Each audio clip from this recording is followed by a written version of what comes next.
Magandang umaga, kumusta po? Narito po ulit ang update natin para sa lagay ng ating panahon ngayong umaga po ng June 23,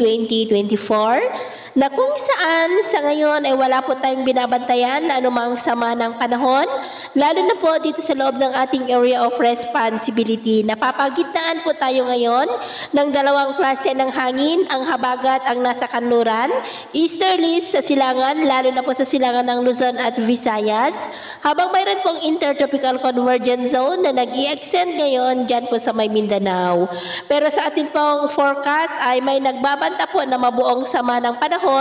dyan po sa may Philippine Sea ngayong darating na weekend na banta dito sa northern at extreme northern part ng Luzon, at ang development nitong ating babantayan kung matutuloy po yan o hindi, at ang susunod na bagyo ay tatawagin po yan sa local name na Bagyong Botchoy. At sa lagay ng ating panahon, ngayong madaling araw po ay may mga isolated rain sa mga lugar na malapit sa dalampasigan ng Ilocos Region, Lingayen sa may Pangasinan, Metro Manila, ilang bahagi ng Quezon, Rizal, Bicol Region, Palawan, Panay Island, Negros, Cebu, Bohol, Leyte, Samar Provinces, Dinagat Island, Sulu Archipelago, Zamboanga Peninsula at ilang bahagi po ng Davao. At mamaya ay sisikat pa rin ang araw sa malaking bahagi ng bansa, mainit at maalinsangan, pero may chance pa rin ng maulap na kalangitan with isolated rain sa ilang bahagi po ng Cagayan, Palawan, Southern Quezon, Bicol Region, Panay Island, Bacolod, Cebu, Leyte,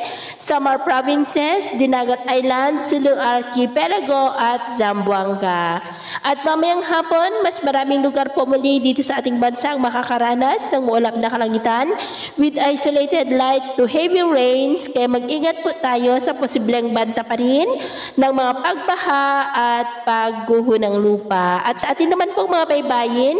wala naman po tayong nakataas na namang yellow warning signals, pero iba yung pag-iingat lamang po kung papalaot tayo para po mas makaiwas sa mga sakunang pangkaragatan. So yun po ang latest update natin sa araw na ito. Ako po muli si James na nagsasabing sa kahit na pagsubok po na darating sa ating buhay,